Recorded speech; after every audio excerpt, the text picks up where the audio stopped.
আলিম, পানি খাচ্ছ তুমি? রমজান মাসে পানি খাচ্ছ? রোজা নাই? রোজা নাই তাই? তুমি একটা হুজুর মানুষ, মাদ্রাসায় পড়ো, তুমি রোজা করো না?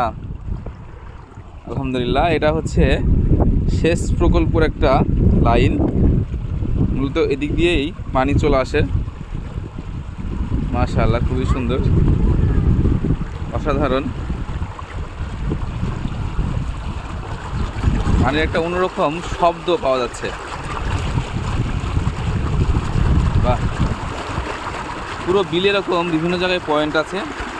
পয়েন্ট থেকে মূলত পানিগুলো বের হয়ে চারিদিকে এভাবে ছড়িয়ে ছিটিয়ে যায়। যতদূর দেখা যাচ্ছে লাইন দিয়ে পানি চলে যাচ্ছে। মূলত এই জিনিসটা অনেক মজার।